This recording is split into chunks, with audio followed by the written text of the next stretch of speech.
Shalom, back with part 4 to close out. So let's try to get in as much as we can. All right. This is Isaiah 14. All right. And 1. For the Lord Yahweh will have mercy upon Jacob and will yet choose Israel. Okay. And set them in their own land, which again didn't happen in 1948, people. That was set up by, the British Empire, America, the UN, the Rothschilds, Lord Alfred Balfour, the Balfour Declaration, right? So they're not the people, okay? And the strangers, see this? And the strangers shall be joined with them. Now, this guy is telling you, the guy who's preaching, okay, that reprobate, he's trying to tell you that this is talking about the other nations, okay? No, these are Israelite foreigners. By the way, Moses' son, right? He named him Gershon, right? Gershon, right? What does Gershon mean? Stranger, right? Because they were in foreign land, okay? They were foreigners in the land. That's why he named them Gershon, right?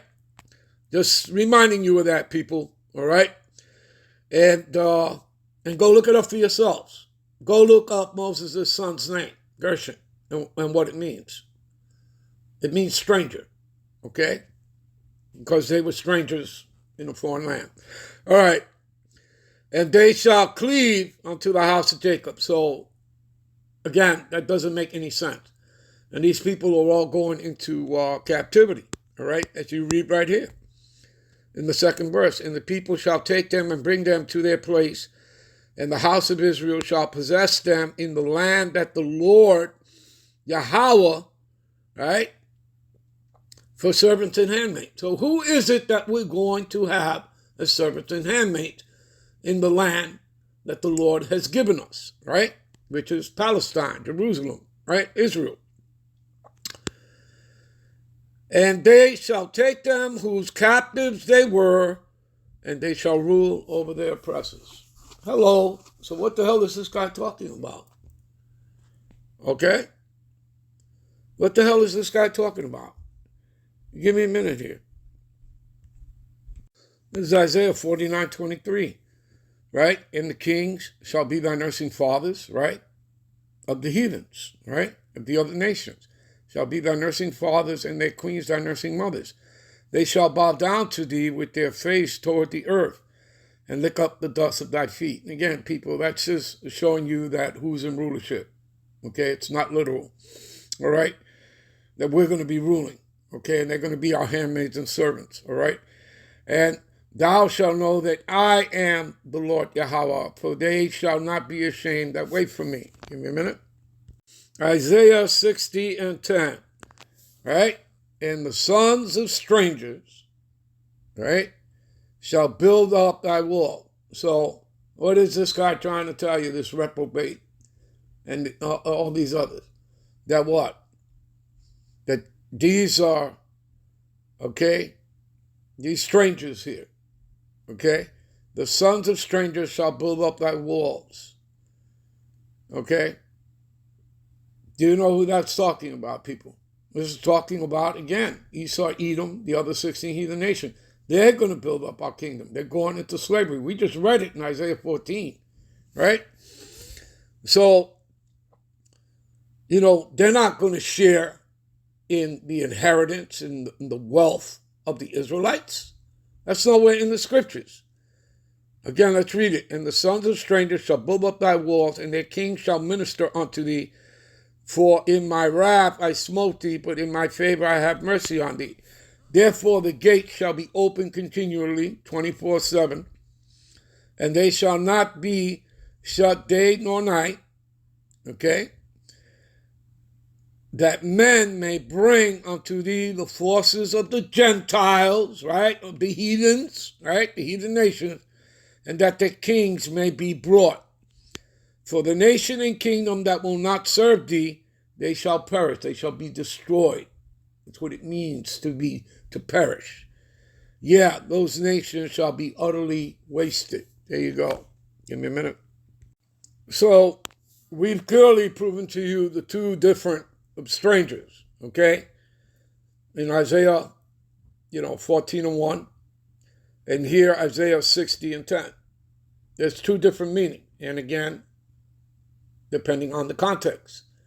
Okay? In Isaiah 14 and 1, the strangers that shall cleave unto the house of Israel are Israelite foreigners.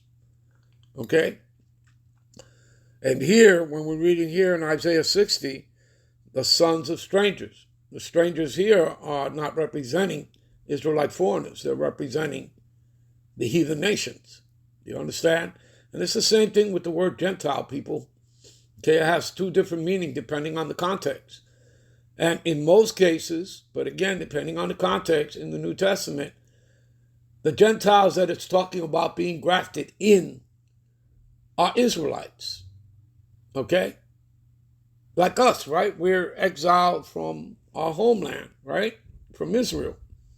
And we're considered Gentiles. So we're considered, strangers. But we're that wild olive tree that have been grafted in because we are the seed of Israel. Do you understand that? Okay? All right. So, and again, there's no difference between Greek nor Jew. Why not? Because they're Israelites. Do you understand? But in other cases, right, like till the time of the Gentiles be fulfilled, that Jerusalem has to be trodden down till the Gentile time be fulfilled. Well, that's talking about the Gentile heathen nations. See, so different in context, okay? All right, give me a minute. Matthew 23:12, and whosoever shall exalt himself shall be abased, right? That would be Esau Edom. He sits in the power seat. But he that shall humble himself shall be exalted. You see that? And you can also read this in Luke 14:11. Let's go to Matthew 20:16.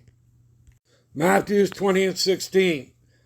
So the last shall be first, right? That would be you Negro, Latinos, and Americans, nation of Israel, right? That make up the 12 tribes. You're going to be first. And the first, which are the Edomites, they sit in the power seat. All right, the first shall be last. For many be called, but few chosen. And again, this kingdom was for many. The kingdom to come is for few. All right, give me a minute. All right, this is the close out, people. Again, there's always been a head and there's always a tail. Okay?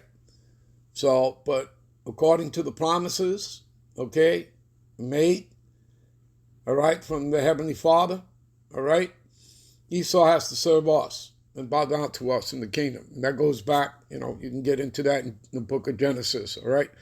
And he that overcometh and keepeth my works to the end, to him will I give power over the nations. There you go, people, all right? And again, this is, for the Israelites that endure, all right, the elect. And he shall rule them with a rod of iron, as vessels of a potter shall they be broken to shivers, even as I have received of my Father.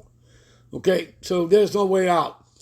All they that devour thee shall be devoured, and all thy adversaries, every one of them, shall go into captivity, so nobody gets a pass. All right, all they, give me a minute. All right, Jeremiah 30:16. Therefore, all they that devour thee shall be devoured. That means to be consumed, destroyed. All thy adversaries, every one of them, shall go into captivity. He who leadeth into captivity shall go into captivity. Revelations 13:10. And they that spoil thee, right, which means to be robbed, they shall be spoiled. And all that preyed upon thee will I give thee for a prey. You can't deny that, okay? The Lord never changes. Malachi 3:6, all right? Hopefully you all were edified. I'm out. I'm on to the next one. Shalom.